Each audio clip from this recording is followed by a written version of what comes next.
So, 2022. Another year when we can say it's been quite a year. Third year of the pandemic.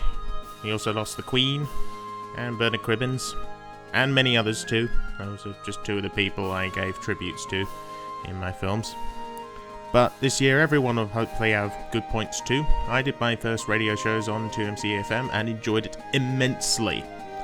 I also finished my bachelor's degree, bringing to a close 3 years of study, and I was in a Jay Foreman video too, for all of 3 seconds, but I was there.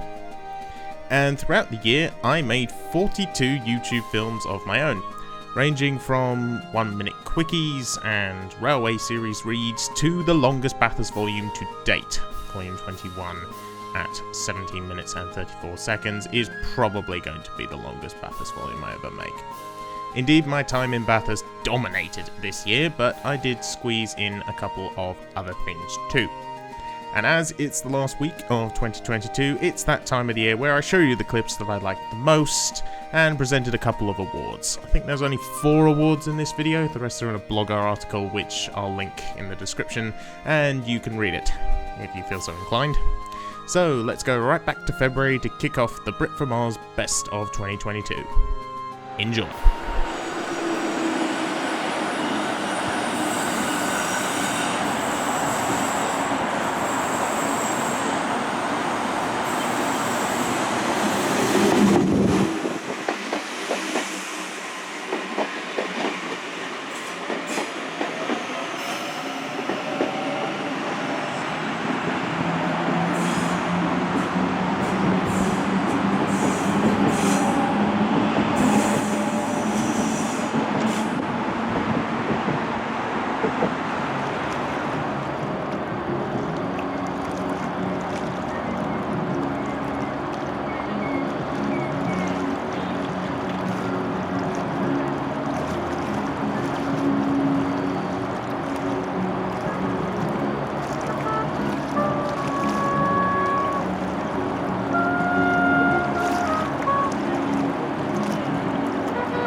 3 goes to special only.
I hope you enjoyed watching those highlights. I certainly enjoyed filming a vast majority of them.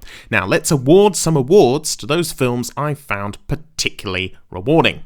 There are indeed 4 awards in this video, out of a total of 11. The other 7 awards can be found in The Great, the Good and the Rubbish of The Brit from Oz 2022, a written piece you can find in the description. Now, first award, as always, is the 2022 Turkey Award, my least favourite film of the year. And unlike previous years, we have a clear winner here. For it is... Tardy on the L1. This film was produced as a bit of an afterthought during the shooting of Bound for Blackwattle Bay. I was using the light rail to get around. And apart from that opening shot at Jubilee Park, which is quite nice, it is just a forgettable film. There are very few other memorable shots in it. The history is just crammed in, and there's very little in here of any interest. It was also put together, when I finally did put it together, quite quickly, and unfortunately it shows in the finished product. I'm not proud of this one, really. Now, the highest ratings award, my most viewed film of 2022 as of noon Boxing Day. And the result surprised me. For this year, it goes to...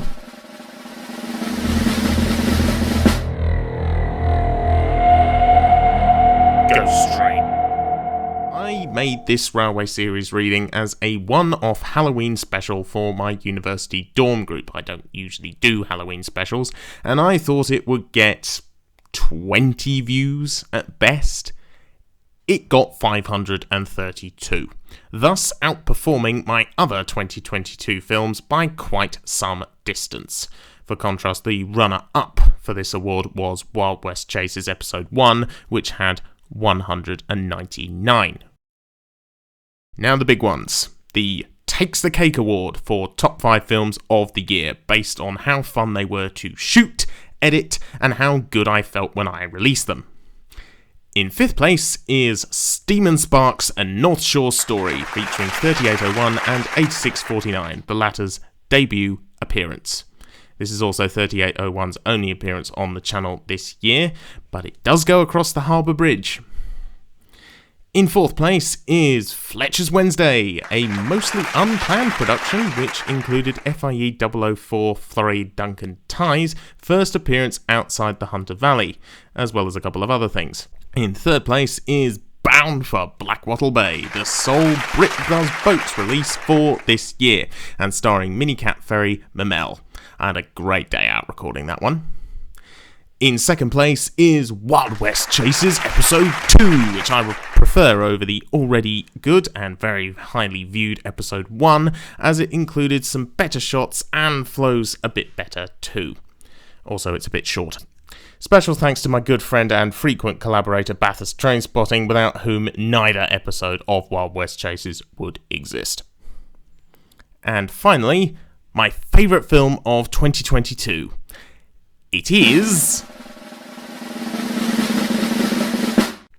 Bathurst Volume 28, Graduation. My final Bathurst Volume of the year, and also my final regular film of the year, featured a lot of interesting sights. CLF2 on a diverted grain train, NR74 and NR34 in GAN and Aboriginal art liveries respectively on 1PS6, rare to get 2 of them together, 2 appearances of the Kelso Flyer, including one of the aforementioned GM27 shots, and Black Caviar, making its Bathurst Volume debut. It's rare to have so many highlights in one regular film, but this one managed it, and it's my favourite film of the year. Now, the final award, the Best of the Year award for my favourite individual clip of 2022. I took hundreds of clips this year, and this one stood above them all. It is... R766, 5917 and 4903 work a picnic train transfer to Canberra through Douglas Park on 20th December 2022. This was my first sighting of the restored R-Class since its conversion to standard gauge this year, and it was worth the wait. It is a beautiful locomotive. As of 28th of December, this is also my most recently captured clip. Interesting. So that was the best of 2022, a variable bunch of films with anniversary XPTs, many Bulldogs, 4 steamers, and a much-viewed Railway Series reading. I'll see you all in 2023 for more trains and more stories, and until then, Happy New Year.